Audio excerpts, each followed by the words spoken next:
Puji Tuhan, puji Tuhan, puji Tuhan. Haleluya. Selamat siang, shalom. Saya lihat ruangan ini penuh Bapak Ibu Saudara. Karena itu saya percaya shalom saudara bisa lebih mantap. Amin. Sekali lagi selamat siang, shalom. Tuhan Yesus baik, amin. Kasih tahu kanan kiri Tuhan Yesus baik buat saya. Oh yang percaya tepuk tangan yang paling dahsyat, tepuk tangan yang paling meriah buat Tuhan. Puji Tuhan.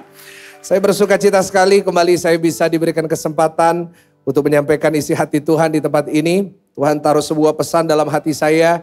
Dan doa saya lewat firman ini, setiap saudara pulang semua diberkati Tuhan. Amin. Selama beberapa menit ke depan, mari kita fokus dengan firman Tuhan. Mari kita mau benar-benar belajar dari firman Tuhan. Dan firman ini yang akan memberkati saudara dan saya. Saudara siap menerima firman Tuhan hari ini, amin. Kita buka sama-sama dalam Alkitab kita. Di dalam 1 Korintus pasalnya yang kedua, ayatnya yang ke-12 sampai ayatnya yang ke-16. Saya akan bacakan 4 ayat yang pertama dan nanti saya minta bantuan saudara di ayat yang ke-15 sampai ayatnya yang ke-16. Demikian firman Tuhan. Kita tidak menerima roh dunia, tetapi roh yang berasal dari Allah, supaya kita tahu apa yang dikaruniakan Allah kepada kita. Dan karena kami menafsirkan hal-hal rohani kepada mereka yang mempunyai roh, kami berkata-kata tentang karunia-karunia Allah dengan perkataan yang bukan diajarkan kepada kami oleh hikmat manusia, tetapi oleh roh. Perhatikan ayat 14, tetapi manusia duniawi tidak menerima apa yang berasal dari roh Allah. Karena hal itu baginya adalah sebuah kebodohan dan ia tidak dapat memahaminya. Sebab hal itu hanya dapat dinilai secara rohani. 15 sama-sama, 1, 2, 3. Tetapi apa? Manusia rohani menilai segala sesuatu, tetapi ia sendiri tidak dinilai oleh orang lain. 16, perhatikan. Sebab siapakah yang mengetahui pikiran Tuhan sehingga ia dapat menasehati dia. Perhatikan di sini apa yang Paulus katakan. Tetapi kami memiliki apa? Pikiran Kristus. Hari ini saya ingin membawakan satu pesan Tuhan buat saudara. Saya beri judul memiliki pikiran Kristus. Ulangin sama-sama, memiliki. Kasih tahu kanan kiri, kita harus punya pikiran Kristus. Haleluya. Saudara, having the mind of Christ is important. Sangat penting sekali untuk setiap kita sebagai orang-orang yang percaya. Kita memiliki pikiran Kristus. Saudara, dari ayat yang kita sudah baca, di sini kita melihat bahwa kita yang disebut oleh Paulus manusia rohani memiliki sebuah keunggulan dibanding manusia duniawi. Di sini kita melihat bahwa dikatakan manusia duniawi tidak dapat menerima apa yang berasal dari roh Allah. Karena itu saya selalu percaya pasti ada perbedaan dengan orang yang beribadah dan tidak.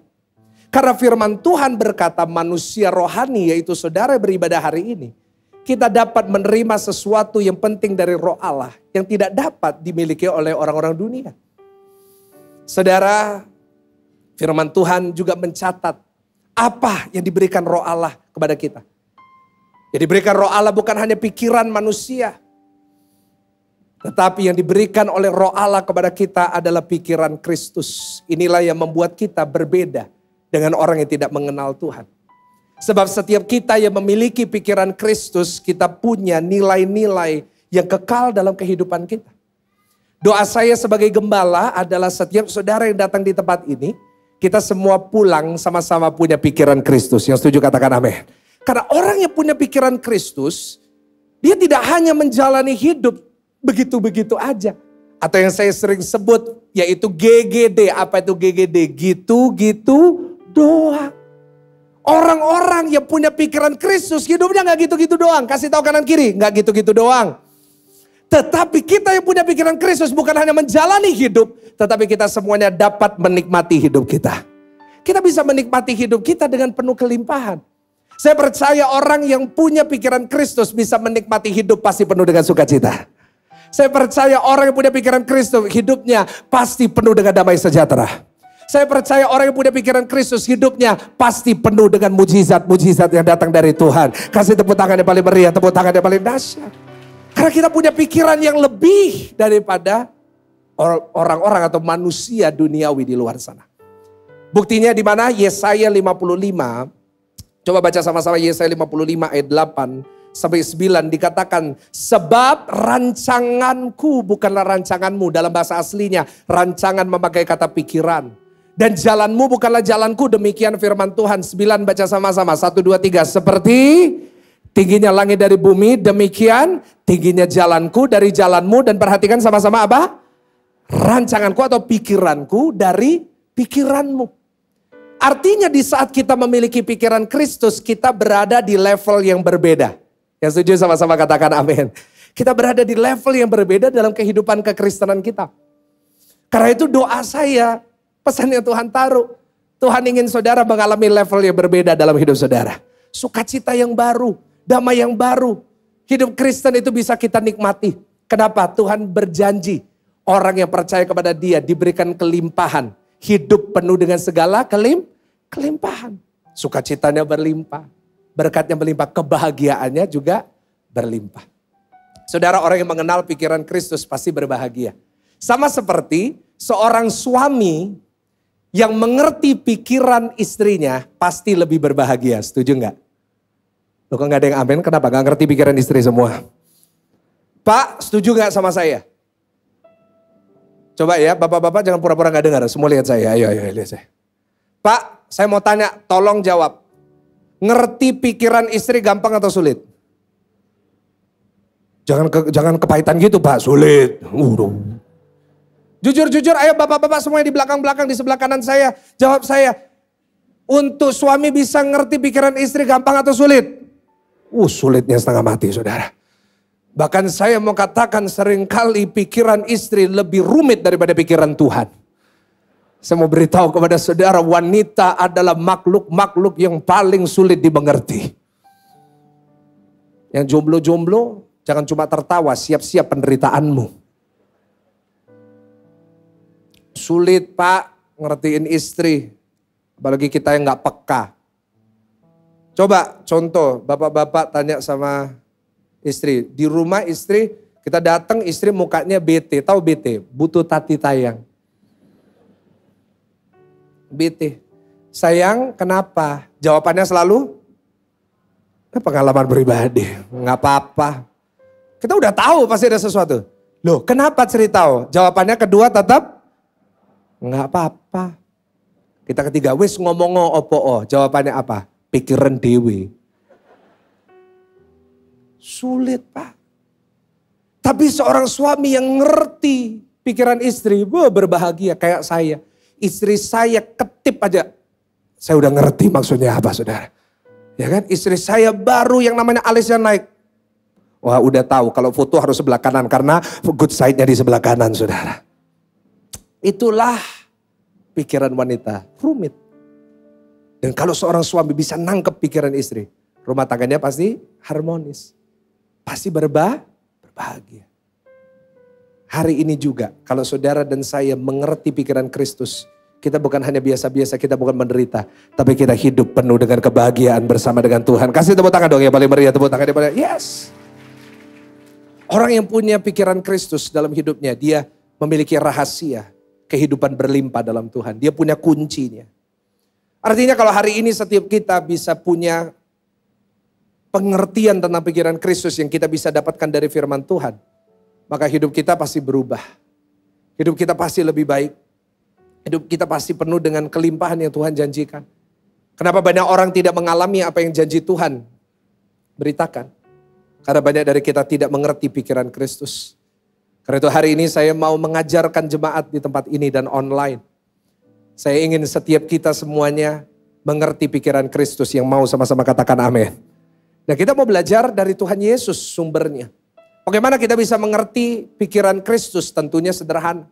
Saat kita belajar dari doanya Yesus. Saya bisa mengerti pikiran seseorang kalau dia berdoa. Karena di dalam doanya selalu mencerminkan apa yang menjadi isi dari pikirannya. Karena itu hari ini kita mau belajar dari pikiran Kristus. Lewat salah satu doa yang kita semuanya kenal dan hafal doa saya. Yaitu doa Bapa kami. Saya mau tutup khotbah ini dengan menunjukkan ada 3 pikiran Kristus yang bisa kita pelajari dari doa Bapa kami. Kita buka sama-sama. Ayo Matius pasalnya yang ke-6.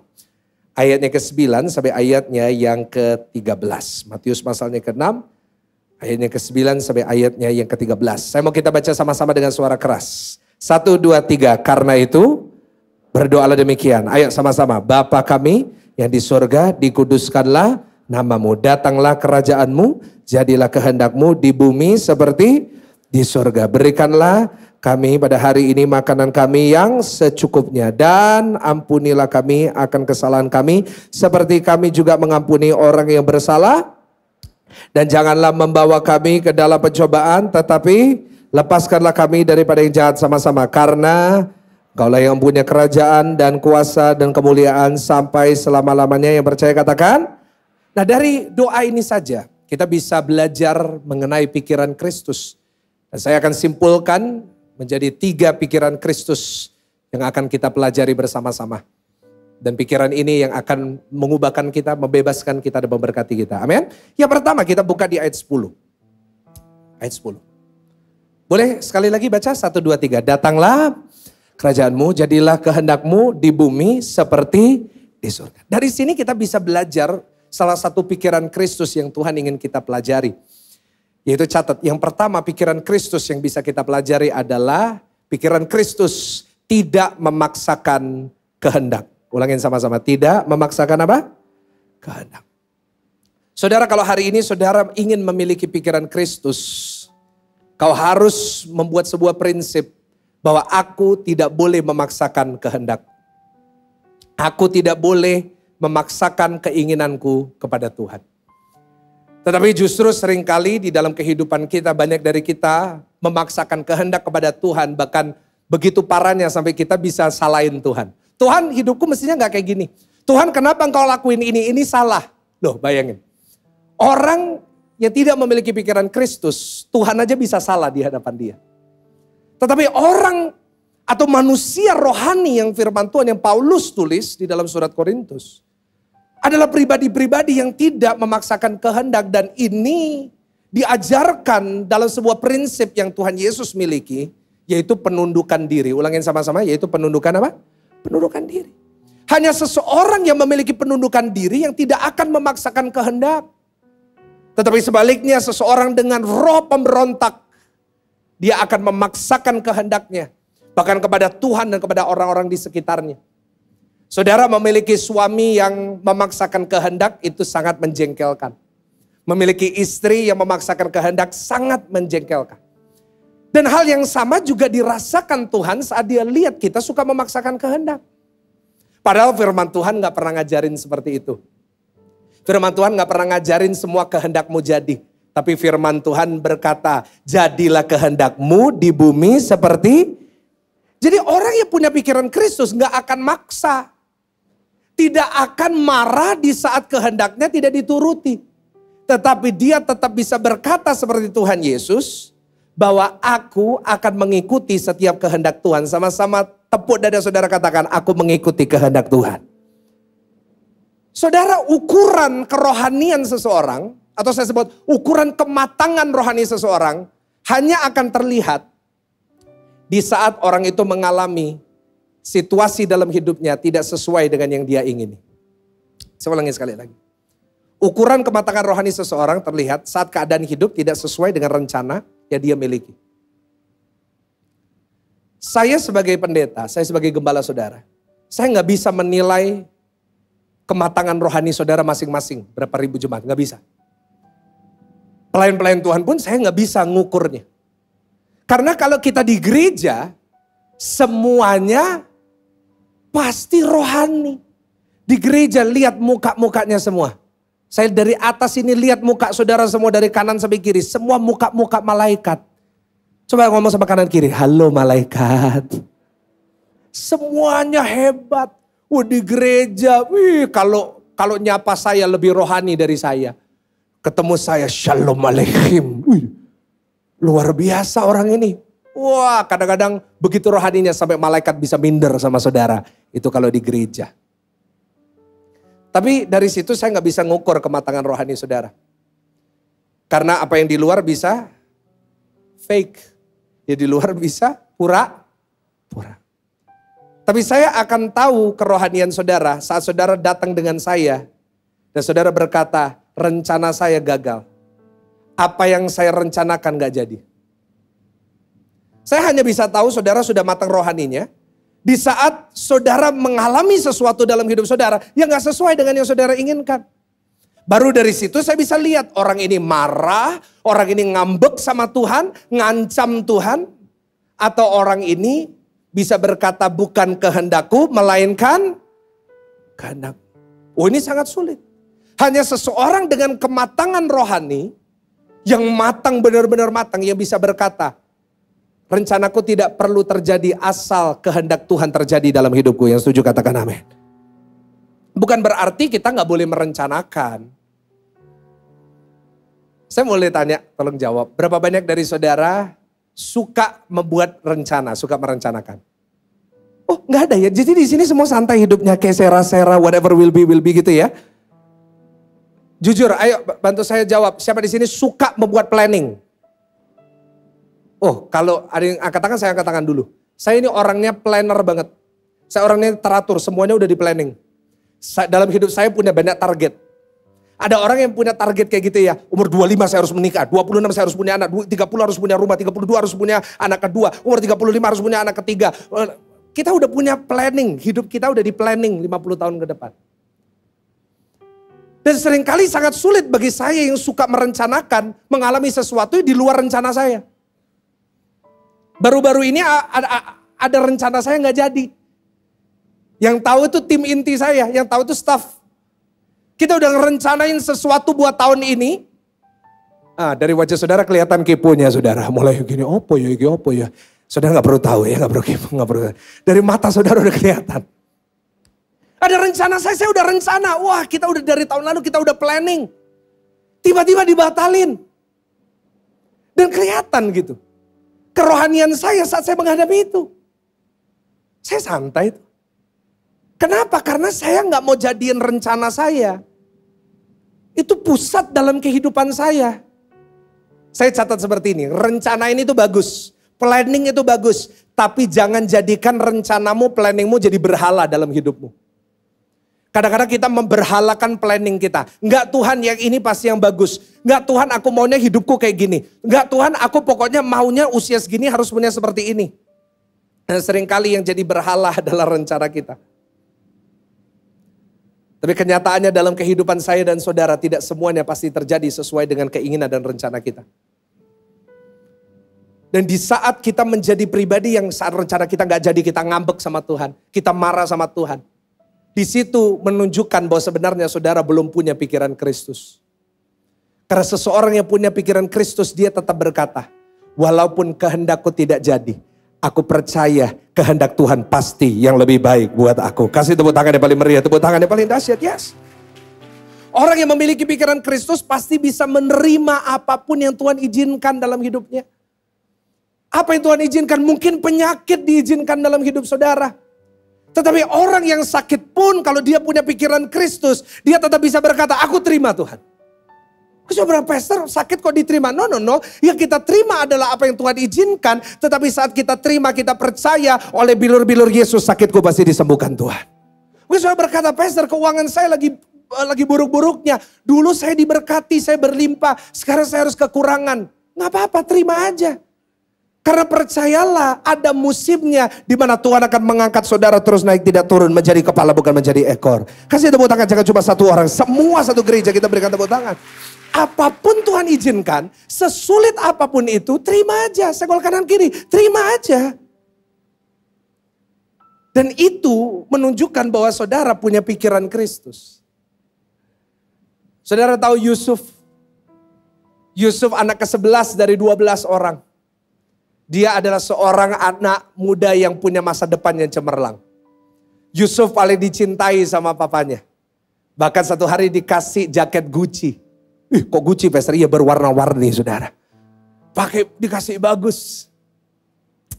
Setiap hari papanya mungkin cari dia. Dan dia punya masa depan yang gemilang. Dia punya mimpi, dikasih Tuhan mimpi. Seluruh keluarganya akan sujud sama dia. Wah, nubuatan yang baik. Tetapi satu hari tiba-tiba dia dijual ke Mesir. jadi budak. Apakah itu sesuai dengan rencananya? Tentu tidak. Saya nggak pernah bayangin Yusuf bercita-cita jadi budak di Mesir. Tetapi dia belajar menerima itu. Di rumah Ibu Potifar, dia difitnah, masuk penjara. Dia terima itu, dia menjadi napi yang baik. Bisa dia menerima, dari situ kita bisa lihat kematangan rohaninya.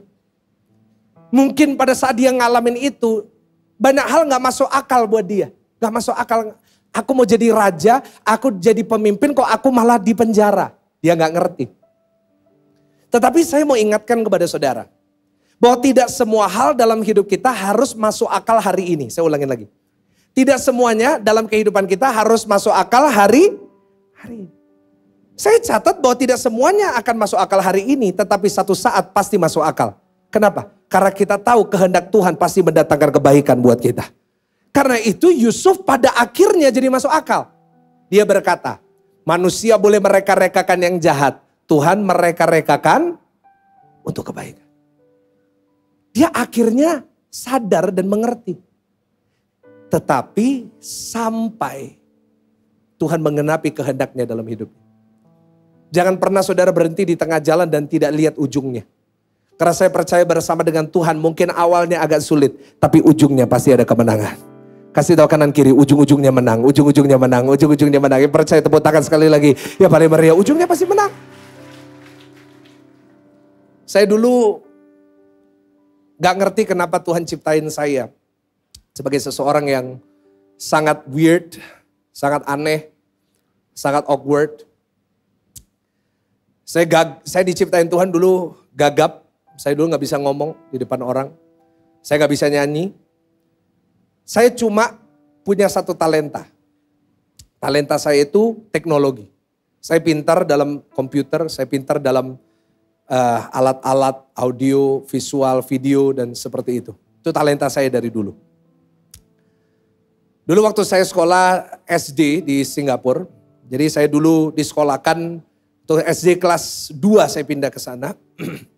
Dan saya disekolahkan di sebuah sekolah lokal, bukan sekolah yang international di Singapura, tapi di sekolah lokal. Dan fun fact, sekolah saya udah tutup sekarang karena di Singapura tingkat kelahirannya sangat rendah. Jadi anak-anak itu sangat dikit di Singapura. Beda dengan Indonesia, sekolah buka di mana-mana. Karena orang Indonesia punya prinsip, banyak anak, ada yang mau punya 10 anak, angkat tangan. Maju ke depan kita doain sama-sama di sini. 10 anak, berat saudara hari-hari ini ya. Tapi Indonesia seperti itu. Nah, waktu saya di Singapura masih rame banyak anak-anak. Nah, tapi karena sekolah saya sekolah lokal, banyak imigrannya karena murah. Ya, banyak orang China, banyak orang Taiwan, banyak orang dari India, dari negara-negara lain sekolah di sekolah saya. Nah, kebetulan saya dari Indonesia, saya tidak mahir dalam bahasa Inggris pada saat itu dan tidak mahir dalam bahasa Chinese. Jadi di sana saya kesulitan dan saya tidak punya teman. Kalau nggak punya teman masih lumayan kalau punya talenta olahraga. Nah biasanya kalau di sekolah itu yang pintar olahraga itu pasti terkenal. Nah saya dulu marah sama Tuhan, kenapa saya nggak diciptain dengan talenta olahraga. Saya yakin waktu Tuhan ciptain saya, waktu bagi talenta olahraga kelupaan Tuhan. Dan akhirnya saya nggak bisa, saya setiap kali main sepak bola selalu gol. Golnya banyak tapi on goal. Ya kan? Selalu nggak bisa, selalu kalah, selalu dikeluarin gitu. Nah akhirnya saya nggak bisa nyanyi, saya nyanyi ditolak sama klubnya. Jadi akhirnya saya cuma bisa satu, ngurusin komputer dan ngurusin audio. Itu aja, kelas 4 SD, 5 SD. Di sekolah itu akhirnya saya dijadikan AV monitor, audio visual monitor. Jadi segala sesuatu yang tentang audio, tentang video, tentang komputer, semuanya carinya Michael Gunawan. Itu dulu di Singapura. Jadi seluruh sekolah ini, kalau ada komputer rusak saya yang datang. Jadi kayak tukangnya. Jadi kalau misalnya pagi-pagi lagi kumpul di aula, yang nyalain lagu Majulah Singapura, kalau di Singapura itu national anthemnya Majulah Singapura, terus ada lain-lainnya. Itu saya yang pegang gitu. Jadi umur 4 SD saya udah megang mixer audio. Saya udah megang komputer, saya udah megang video proyektor OHP zaman dulu ya. Saya udah ahli dalam itu. Saya dulu marah sama Tuhan karena dulu saya temenannya itu sama orang yang lagi butuh. Kan ada orang kayak gitu, lagi butuh jadi temen, kalau gak butuh hilang. Nah itu hidup saya dulu setiap hari. Saya marah sama Tuhan. Tuhan aku gak bisa nyanyi, aku gak bisa ngomong, aku cuma bisanya ini. Kenapa Tuhan? Nah saya gak ngerti, gak masuk akal buat saya. Saya baru ngerti tahun 2020. Itu lama, kelas 4 SD. 2020 kemarin. 2020, tiba-tiba pandemi. Semua semua harus di rumah. Dan pada saat itu Tuhan gerakkan saya untuk membuat satu acara setiap hari jam 8. Namanya Selah. Saudara mestinya kenapa pada saat itu nggak banyak yang buat? Karena banyak orang kebingungan bagaimana cara membuat audio visualnya jadi bagus. Tapi sebenarnya pada saat itu Tuhan udah siapin saya sejak kelas 4. Sehingga tahun 2020 saya udah siap dan kita langsung bisa. Kok gak ada yang tepuk tangan ya balik meriah, tepuk tangan ya balik. Dulu saya gak ngerti 4 SD. Saya marah sama Tuhan loh. Tapi gak taunya Tuhan pakai 2020. Saya gak perlu siapapun, saya gak perlu orang-orang bantuin setiap hari. Sekarang saya doa pagi, saya gak perlu panggil orang ke rumah. Saya bisa ngelakuin semua sendiri. Kenapa? Karena Tuhan udah siapin saya dari dulu. Di saat saya gak ngerti. Mungkin saudara juga lagi di musim hidup saudara juga kayak gitu. Saya gak ngerti Tuhan. Kenapa Tuhan izinkan kayak gini? Gak apa-apa. Terima aja, jalani aja. Nanti satu saat saudara pasti mengerti. Karena rancangan Tuhan gak pernah gagal dan rancangannya pasti yang terbaik buat saudara. Yes. Di Taman Getsemani Tuhan Yesus nunjukin ini, menekankan ini. Di Taman Getsemani Tuhan Yesus berdoa. Kalau boleh cawan ini lewat tetapi bukan kehendakku. Lainkan kehendakmu. Yesus adalah pribadi yang meneduhkan badai. Yesus seorang yang membangkitkan orang yang mati. Yesus membuka mata orang yang buta. Membuat orang yang tuli bisa mendengar. Tetapi di dalam doanya dia punya satu prinsip. Bukan kehendakku melainkan kehendakmu. Orang Kristen yang bisa berkata apapun yang Tuhan izinkan. Saya mau terima, saya mau tunduk. Dia adalah orang yang punya pikiran Kristus. Yang setuju sama-sama katakan amin. Itu yang pertama.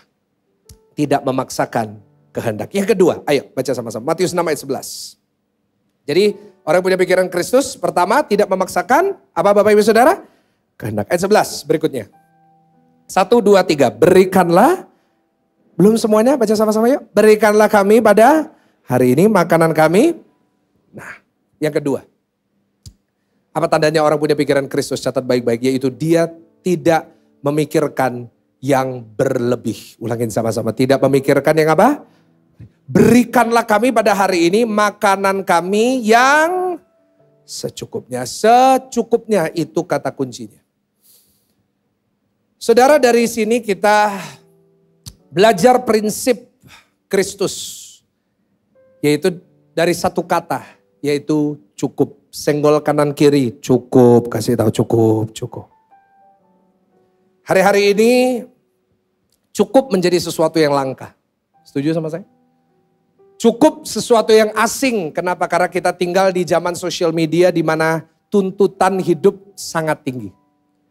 Kebutuhan hidup sangat tinggi. Setiap hari pasti ada sesuatu yang lebih baik. Hari-hari ini tuntutannya tinggi. Terutama sekarang bagi orang-orang tua, tuntutannya tinggi karena habis ini beberapa hari lagi iPhone terbaru akan keluar.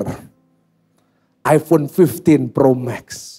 Udah deg-degan nih bapak-bapak. Aduh, habis ini pasti ada yang minta. Kita hidup di mana semuanya ini baru.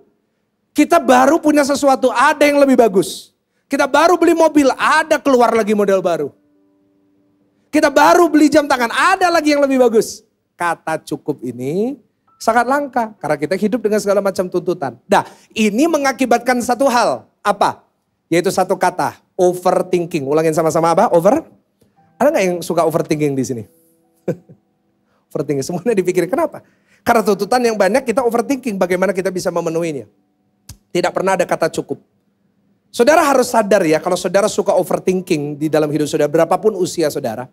Sebenarnya overthinking adalah pintu awal dari kekhawatiran dan kegelisahan. Saya ulangin. Overthinking itu pintu awal dari kekhawatiran dan kegelisahan. Kok ada orang yang hidupnya khawatir terus? Kok ada orang yang hidupnya punya anxiety disorder? Kenapa? Karena hidupnya selalu overthinking. Hari-hari ini masalah besar buat banyak orang-orang, termasuk orang Kristen adalah insomnia. Insomnia itu gak bisa tidur. Padahal orang Kristen semestinya paling gampang tidur. Bahkan saking gampangnya ketiduran di gereja dengar firman, jangan. Bapak Ibu, hari-hari ini banyak orang gak bisa tidur. Kenapa? Setiap malam itu gak pernah berhenti pikirannya. Mikirin ini, mikirin itu. Dan akhirnya ini membuat kita menjadi satu generasi kalau saya boleh katakan. Di mana hidup kita selalu nggak pernah bebas dari kekhawatiran. Padahal firman Tuhan udah kasih solusi ini. Dari ayat tadi. Berikan kami pada hari ini makanan kami yang, bahkan ada satu prinsip yang Tuhan Yesus ajarkan, Matius 6:34. Baca sama-sama, Matius 6:34. Kalau saudara suka overthinking, ini ayat buat saudara. Baca dengan suara keras, 1, 2, 3. Sebab itu, janganlah kamu khawatir akan hari esok. Karena hari esok mempunyai apa? Nah ini kuncinya, 1, 2, 3. Kesusahan cukuplah untuk, ulangi sekali lagi. Kesusahan sehari cukup untuk, ini pikiran Kristus buat kita. Kesusahan satu hari cukup untuk, karena itu prinsip kita seharusnya menghadapi hidup, menghadapi persoalan tantangan, prinsip kita seharusnya ini, one day at a time. Ulangin sama-sama, 1, 2, 3, one day at a time. Zaman dulu ada lagunya tuh populer, one day at a time, sweet Jesus, that's all I'm asking from you. Wah bagus, sekarang udah jarang dinyanyiin. Lagu ini terngiang-ngiang dalam pikiran saya terus. Karena Tuhan ingin kita belajar prinsip itu. One day at a time. Step by step. Saudara, kenapa seseorang bisa overthinking? Dia overthinking karena mengumpulkan masalah berhari-hari dalam sehari. Saya ulangi lagi. Orang bisa overthinking karena mengumpulkan masalah berhari-hari dalam. Jadi baru satu hari udah mikirin berhari-hari. Baru tanggal 3 udah mikirin tanggal 31. Baru anaknya lahir umur 2 tahun udah mikirin sampai dia menikah. Kita ini sampai kecapean. Padahal Tuhan itu kasih kita kekuatan. Tapi kekuatannya itu ada rahasianya. Ratapan 3, 2, 2, 2, 3. Saya tunjukin bagi saudara yang suka overthinking, dengar. Tak kesudahan kasih setia Tuhan tak habis-habisnya rahmatnya. Artinya kekuatan Tuhan gak pernah habis buat kita. Tapi perhatikan kata kuncinya, 1, 2, 3, selalu baru apa? Jadi artinya setiap hari Tuhan udah kasih kekuatan. Tapi cukup untuk Tuhan Yesus ngajarin. Berikan kami pada hari ini makanan kami yang... Kenapa banyak orang kelelahan, overwork? Padahal ada orang yang ngerasa gini, tubuh saya gak capek, pikiran saya yang capek. Kenapa? Sederhana. Karena dia berusaha gunain kekuatannya untuk nyelesain masalah berhari-hari. Padahal sama Tuhan, rencana Tuhan, rancangan Tuhan nih, desainnya Tuhan nih. Masalah sehari cukup untuk besok ada kesusahannya sendiri. Dan jangan khawatir, besok udah disertai dan diberesin sama Tuhan. Kok gak ada yang tepuk tangan yang paling meriah buat Tuhan? Yes. Dia udah kasih kekuatan itu buat besok. Nanti besok pagi ada kekuatan baru. Besok pagi ada mujizat baru. Besok pagi ada jalan baru yang Tuhan sediain. Karena itu kesusahan sehari cukup untuk stop mikirin yang enggak. Stop over berlebih dalam berpikir. Ya. Saya catat stop mikirin apa. Nah ini nasihat saya sebagai gembala. Yang pertama, stop mikirin opini orang tentang diri kita. Nah ini. Nggak usah mikirin apa yang orang lain pikirin tentang kita. Biarin aja. Ingat prinsip ini. Kita nggak bisa nyenengin semua orang. Ulangin, kita nggak bisa apa? Saudara mau baik seperti apapun ya. Nggak mungkin bisa nyenengin semua orang. Nggak bisa kita ngatur orang lain mikir apa tentang kita. Kalau saudara mikir itu terus pasti stres. Saya dulu selalu mikirin apa yang orang lain pikir tentang saya. Saya paling takut itu dipikir orang sombong. Saya ini nggak mau dipikir orang sombong. Karena saya nggak mau sombong. Nah, saya dulu orangnya akhirnya jadi sungkanan. Karena saya takut dipikir sombong. Nah satu hari saya lagi di mall. Saya lagi di mall nih. Terus tiba-tiba ada seorang anak muda datang ke arah saya. Nah saya tahu nih pasti datengin saya. Dia lihat saya, dia datengin. Shalom pastor, saya bilang shalom. Lalu dia kasih pertanyaan. Pastor ingat saya. Nah ini pertanyaan yang sulit ini saudara. Karena saya ini kan gembala ya. Ya, saya kan nggak mungkin ngenalin semua jemaat satu persatu, ini kan nggak mungkin. Jadi mohon maaf kalau di mall saya lupa. Nah tapi dia tanya dengan muka matanya menatap saya tidak berhenti. Pastor ingat saya. Nah saya kan tadi overthinking, saya nggak mau dipikir sombong. Kalau saya pikir siapa kamu nanti dipikir sombong. Saya jawab, oh iya, iyanya panjang, iya. Dia tunggu, oh. Terus dia tanya, siapa saya? Waduh itu gak berhikmat saudara. Kan udah bilang iya, oh siapa saya? Oh yang itu kan, yang itu. Lalu dia kasih clue. Iya, anaknya papa. Dia pikir, papa sendi gitu. Anaknya papa. Lalu saya lebih sungkan. Oh iya, anaknya papa. Gimana? Papa sehat. Lalu dia bilang, loh papa wis mati. Pastor yang nguburin. Oh Tuhan Yesus ampuni dia sebab aku tidak tahu apa yang aku perbuat. Nggak taunya saudara, saya baru 3 bulan yang lalu diadiasa di depan peti bapaknya saudara. Senggol kanan kiri, jangan overthinking. Itu nggak akan pernah terjadi lagi dalam hidup saya. Yang kedua, stop mikirin apa? Stop mikirin gosip tentang diri kita. Siapa di sini yang sering digosipin? Oh di sini penggosip semua berarti. Saya ini, pendeta ya biasa ya, selebriti gitu.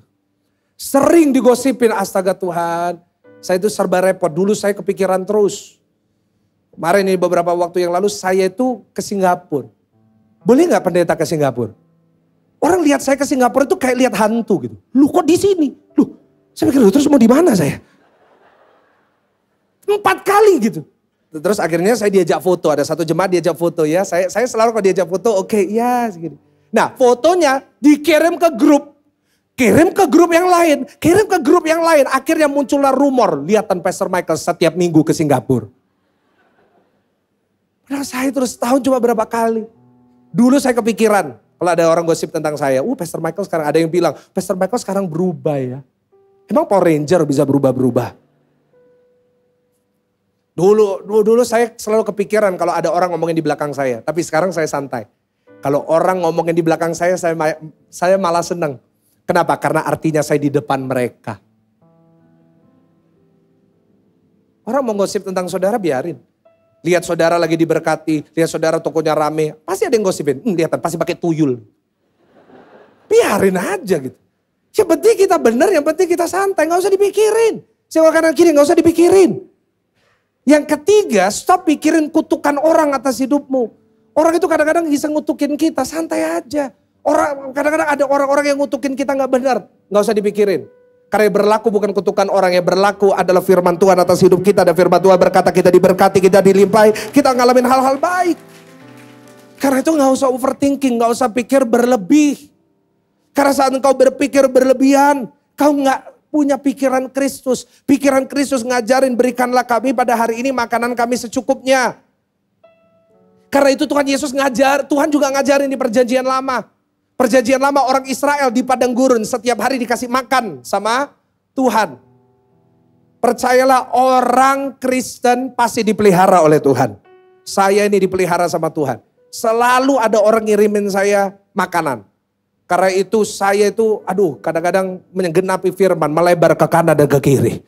Tapi sekarang puji Tuhan ya, saya banyak ngirim makanan, ada ngirimin saya telur. Tadi sebelum saya khotbah dikasih sop merah ya Ibu Natali. Wah, mak saya makan jadi banyak. Dipelihara. Nah orang Israel gak kayak gitu. Orang Israel dikasih roti. Rotinya namanya mana. Roti mana. Keluar ambil. Nah tapi di kelompok orang Israel tiba-tiba ada satu kelompok yang saya yakin pasti orang Indonesia. Kenapa? Karena dia keluar lihat banyak. Dibungkusin yang banyak. Nah itu orang Indonesia datang ke pesta prasmanan. Operasi plastik. Apa? Bawa plastik diringkesi semuanya. Nah bawa nih orang Israel beberapa, ambil tuh dibungkus ditaruh di rumah untuk seminggu. Besok paginya rusak semua. Loh, dicoba lagi besok, dibungkus lagi, besoknya rusak. Ini prinsip Tuhan mau ngajarin. Gak usah berlebihan mikirin terus kayak gitu. Gak ada gunanya, besok ada berkatnya sendiri. Hari ini ada berkatnya sendiri, santai aja dalam hidup. Percayalah yang pasti kesusahan boleh ada. Tapi kasih karunia berkat Tuhan juga pasti baru setiap hari. Kasih tepuk tangan yang paling meriah buat Tuhan. Imam musik boleh naik, bantu saya. Pemain musik boleh naik. Ayat terakhir, Matius 6 ayat ke-12. Baca sama-sama karena ini ayat terakhir. 1, 2, 3. Dan ampunilah kami akan kesalahan kami seperti kami juga mengampuni orang yang... Nah yang pertama tadi kita ulang ya. Yang pertama orang punya pikiran Kristus tidak memaksakan kehendak. Yang kedua tidak berpikir berlebihan. Yang ketiga belajar tidak menyimpan sampah. Senggol kanan kiri jangan simpan sampah. Tampilin lagi ayatnya. Ampunilah kami akan kesalahan kami. Seperti kami juga apa? Jangan simpen sampah. Jangan simpen sampah.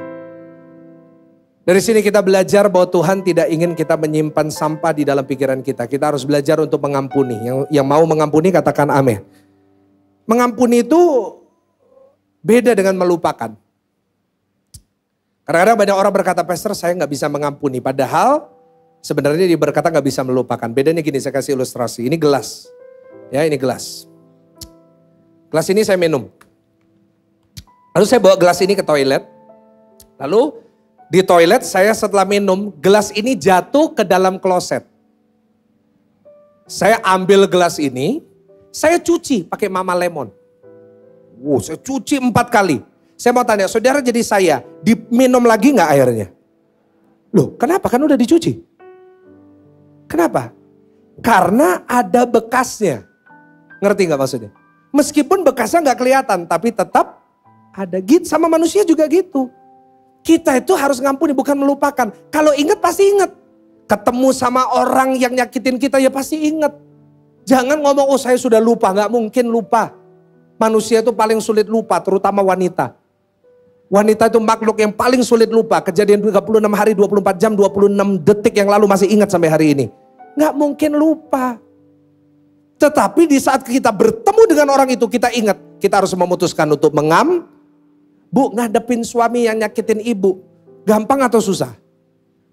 Susah, kita ingat-ingat. Kadang-kadang kita kalau ingat-ingat, doanya bisa berubah. Kita mau doain berkati suami, Tuhan berbereskan dia Tuhan. Kita mau Tuhan, maksudnya ampuni, Tuhan ambil aja nyawanya, Tuhan saya udah gak kuat. Ya kan, kadang-kadang kita gak bisa gitu. Kadang-kadang jengkel. Tapi tetaplah buat keputusan untuk mengampuni. Yang setuju katakan amin. Kita lihat orang itu jengkel, kita lihat orang nyakitin kita, kita sakit hati. Kita padahal benar, kita padahal udah baik sama dia, dia memperlakukan kita seperti itu. Tapi putuskanlah mengampuni. Kau gak harus kumpul sama dia, tapi putuskanlah aku mengampuni kamu. Saudara, kalau kita gak melepaskan pengampunan, kita simpan sakit hati, kepahitan. Sebenarnya itu menghambat sukacita dalam hati kita untuk keluar. Saya lihat ya orang kalau udah ngelepasin kepahitan, kalau dia hatinya itu udah gak jengkel lagi. Sukacitanya itu beda loh. Iya gak saudara? Saya tuh bisa nilai gitu sukacitanya orang.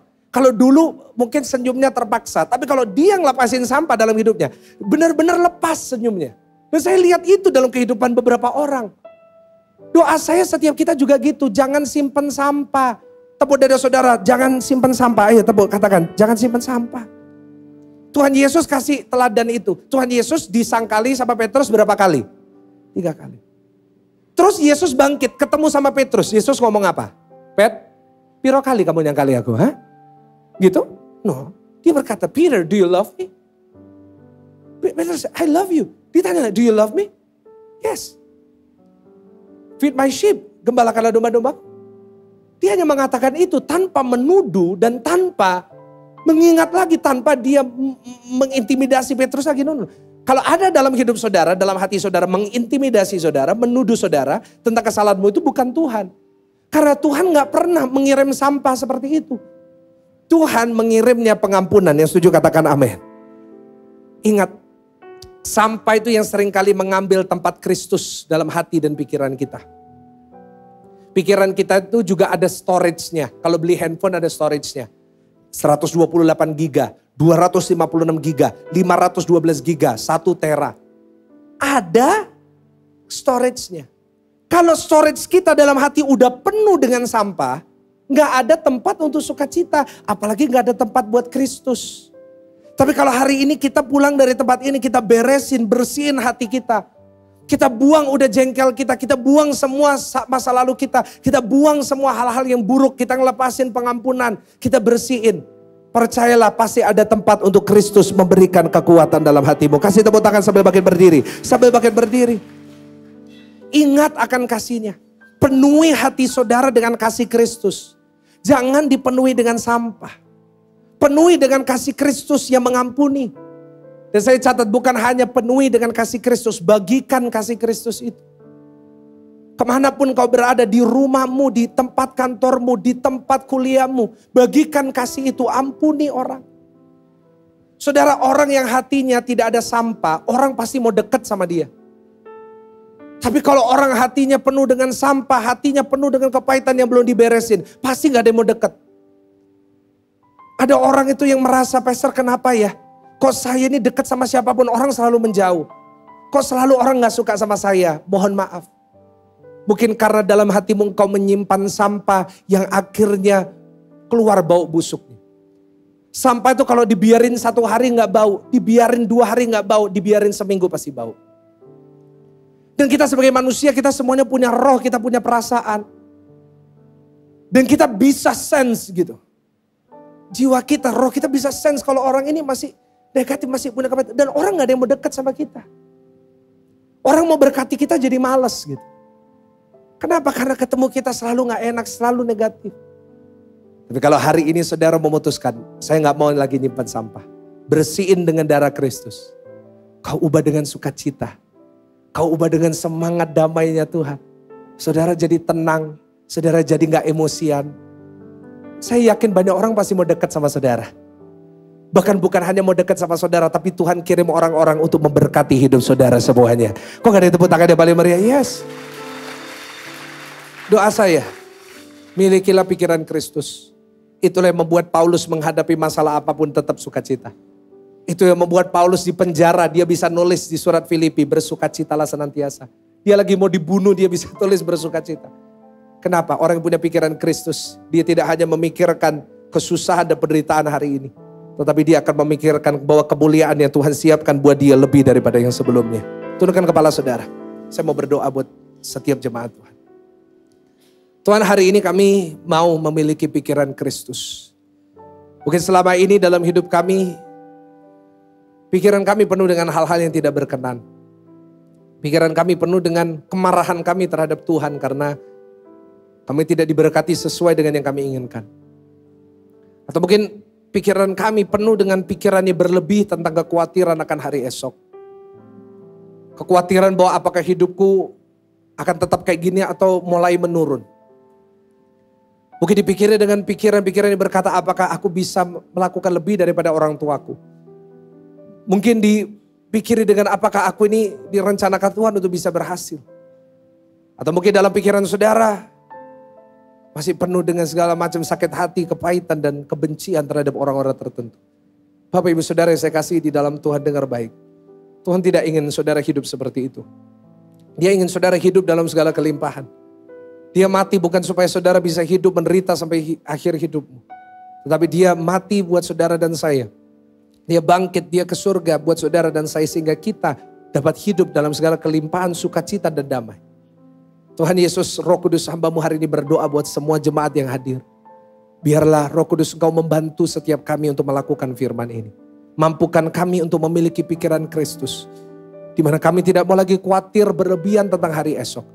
Tetapi kami mau percaya bahwa hari esok kami sudah dijamin oleh Tuhan. Dan bahwa rencana Tuhan tidak ada yang gagal. Bahwa anak-anak kami pasti akan dijamin hidupnya juga oleh Tuhan. Bahwa orang tua kami juga masa tuanya dipelihara oleh Tuhan. Bahwa kami juga bisa melakukan hal-hal yang baik. Biarlah kami punya pikiran-pikiran Kristus di mana kami percaya Tuhan menyediakan apa yang saya butuhkan. Tuhan sudah menyediakan jodoh yang saya butuhkan. Tuhan sudah sediakan bisnis usaha yang saya butuhkan. Tuhan sudah sediakan pekerjaan yang baik untuk saya. Tuhan sudah memberkati anak saya menjadi anak yang baik dan bukan pemberontak. Terima kasih Tuhan. Hamba-Mu sudah selesai menyampaikan isi hatimu. Biar hari ini lewat firman Tuhan kami diubahkan. Bahkan mampukan kami bukan untuk mendengar dan mencatat saja. Tetapi kami mau melakukan firman ini. Terima kasih Tuhan di dalam nama Tuhan Yesus Kristus. Mari jemaat Tuhan yang sudah diberkati lewat firman Tuhan. Mari bersama-sama kita mau katakan amin. Amin. Silakan duduk Bapak Ibu Saudara.